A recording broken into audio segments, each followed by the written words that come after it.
On January 17, 1997, a man in Lonoke, Arkansas made what he calls one of the greatest mistakes of his life. One minute, he arrives at his family home. The next, his entire family lay dead on the living room floor. 20-year-old Heath Stocks loved his family. To this day, he claims that his mother and sister always supported him. And though he and his father had a tumultuous relationship, he maintains that they did not deserve to die. So what is it exactly that drove a respectful ex-Boy Scout to murder?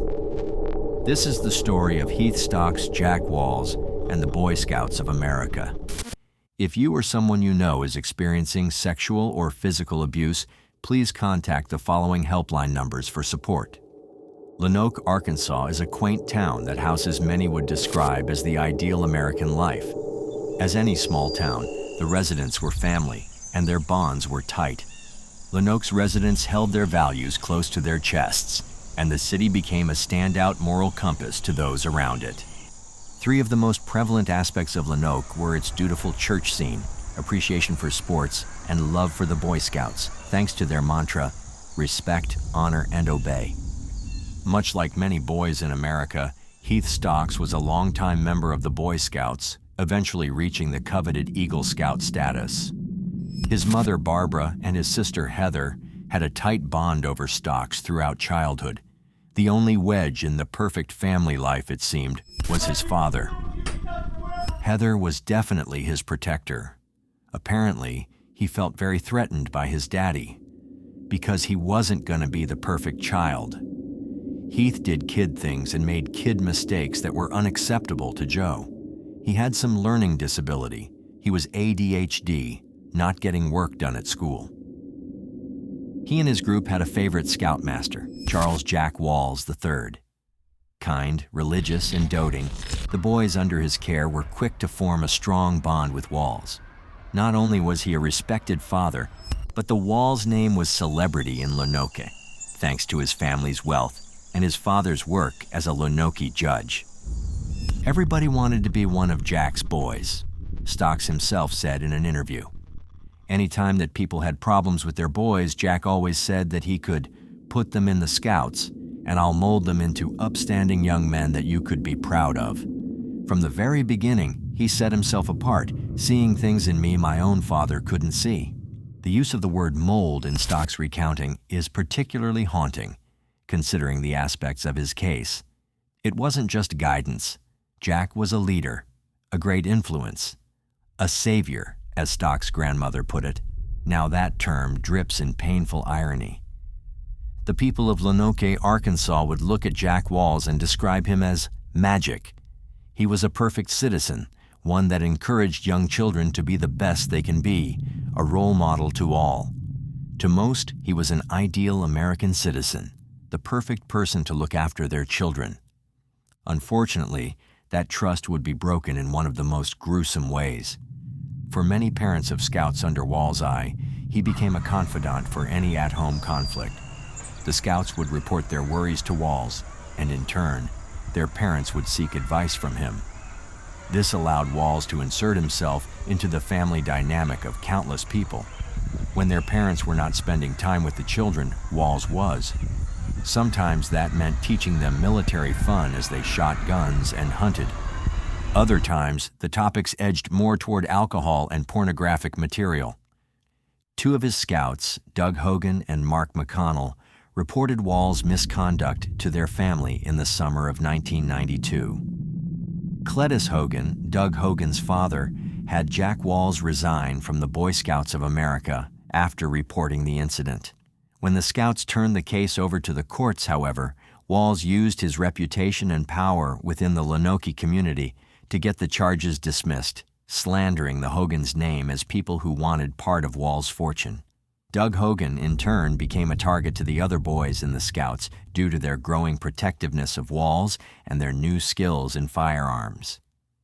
Heath Stocks was one of the boys groomed by Walls during this time. Behind the scenes, Walls had began sowing dissent between Stocks and his father, which only further placed Walls himself as the father figure in Stocks' life. Joe Stocks, Heath's father, was distant and often physically disciplined Stocks as a child, so Stocks came to his trusted scout leader with his boyhood problems, further entrenching himself into Wall's control. When Stocks's mother, Barbara, discovered Stocks underwent assault by his dance teacher, she insisted Stocks file charges against them. The charges, however, all but disappeared. By the time Stocks entered college, he was to seek Wall's approval for almost everything that he did. Walls had his grip firmly on the young man Stocks had become, and the turmoil that Stocks experienced would come to a head soon after. Stocks took a weekend home from college, and one horrifying day, Barbara Stocks walked in on Walls and Stocks together. She never blamed her son, nor did she attempt to interrogate him. She simply went to her pastor to seek advice on the terrifying situation. Stocks inevitably told his mother and sister, Heather, what had been happening to him. This sent Walls into a frenzy, demanding that the groomed, indoctrinated young man kill the problem. After years of insistence that Jack's protection was of the utmost importance, Stocks heard the order and obeyed. On the evening of January 17, 1997, Stocks went to his family home and ransacked it. His sister walked in with his mouth around the barrel of a .45 caliber handgun. Her mother followed her soon after, and then her father. Seconds later, they were dead. Heath had taken his gun and shot them all. He had killed the problem as ordered. His entire family was dead, and as the courts would soon find it, it was entirely his fault. Even if Walls was there to ensure the deed had been done, it was Stocks that pulled the trigger. I go back in the living room, get on my knees, stick my gun in my mouth. About that time, my mom came through, and I see my dad's face. Next thing I know, they're all dead. Stocks fled the scene and disposed of his gun in a nearby river. The other items were put inside a dumpster by a Pizza Hut in town. Stocks sought solace at the apartment of a college friend in Henderson State University, where police would find and arrest him at 6 a.m. the next day. Heath Stocks was charged with 3 counts of capital murder. Investigator Steve Finch, lead on the Stocks family murder investigation, conducted several interviews with Stocks to determine motive for the murders. It was then that Stocks reported the manipulation and abuse of his scoutmaster to the police. It was speculated that Walls was even present during the murders, and yet, when Stocks was put under arrest and served with 3 consecutive life sentences, Walls was not brought under investigation. HeathStocks.info, a web archive displaying the details of the case, said about the investigation, "There was no trial, there was no displaying of evidence, no calling of witnesses, no defense whatsoever." The guilty plea at Jack's command gave little reason or purpose for evidence to be kept or any investigation to ensue. Walls, however, would not remain innocent forever. Eventually, an investigation was put out on Walls, thanks to the bravery of his own nephew, another victim of Walls.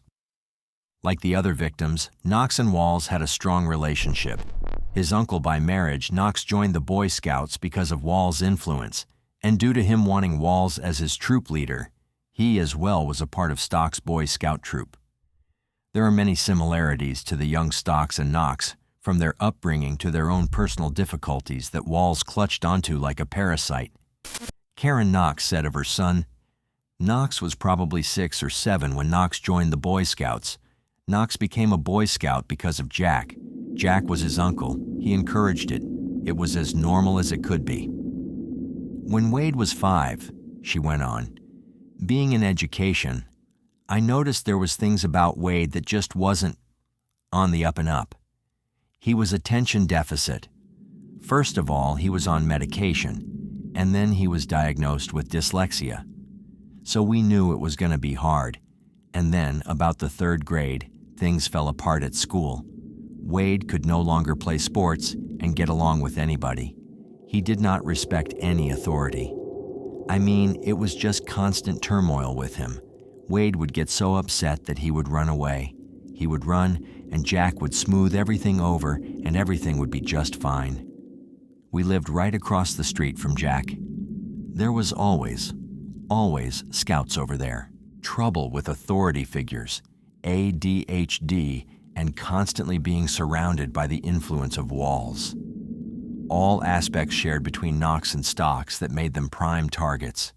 Knox just had the unfortunate addition of being family. Wade Knox, Wall's nephew, had been abused by his uncle since the age of 7. Reportedly, when his uncle was out washing his car, Knox put a gun to Wall's head and forced him to confess every abuse he had perpetrated to Knox's parents, including that of Heath Stocks and of Knox's own brother. "You go in there and you tell my mama and my daddy what you've been doing to me all these years."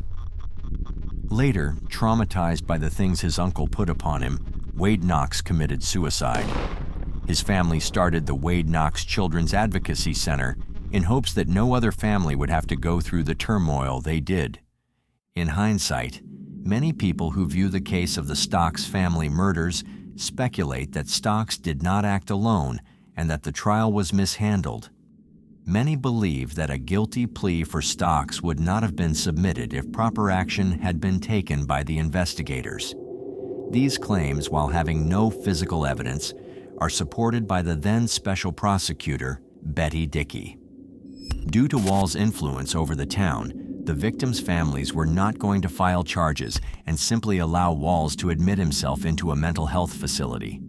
This was changed as soon as they heard the details of what Walls had done to their children, and when Walls refused to admit himself. This was when Stocks admitted that Walls had ordered him to kill his parents, and he claimed that Walls was present to see that it was done. Though in later interviews, Stocks claims that he does not remember if anyone else was in the house on the day that he killed his family. Eventually, Walls was charged with 6 counts of sexual assault. He pleaded no contest to the case of Heath Stocks. He now rots in jail with 1 life sentence with 40 extra years on top. Betty Dickey said about the incident, "We were looking at 50 to 100 young boys over a period of 20 to 30 years that he'd molested. The reason only 6 counts were charged against Walls was due to the statute of limitations." In 2020, Heath Stocks was interviewed by Fox 16 about the murders and the abuse he suffered at Jack Wall's hands. Surprising to many, he did not blame the Boy Scouts for the abuse, despite the recent bankruptcy and sexual abuse scandals that had come out. He did not even blame Walls himself for his parents' death. Stocks claims that he has forgiven Walls, mainly for his own mental health, and that though Walls was not at blame for pulling the trigger, he was the reason Stocks' mind had been warped enough to do something so gruesome. Stocks also puts blame on his parents' insistence of keeping him in the Boy Scouts. Despite several appeals, Stocks remains in prison with a lifetime of incarceration ahead of him. If Stocks had not been subjected to such thorough abuse in his childhood years, his family would still be alive today. Stocks had been a victim of gruesome crimes for years, deteriorating his mental health until he hit rock bottom. 3 of the closest people in his life were dead due to his actions and the abuse of a powerful man. If Jack Walls had not taken the innocence of over 50 young Boy Scouts, so much could have been saved and protected. His nephew, Wade Knox, would also be alive. Justice may have been served when Walls received his lifetime sentence, but there are questions that still remain unanswered. Should Heath Stocks be released from prison? Has he been rehabilitated? And did he deserve his charges in the first place? If you like the way we create these videos and you want to help bring more cases like this to light, hit that like button and subscribe for more deep dives. Thank you once again for watching.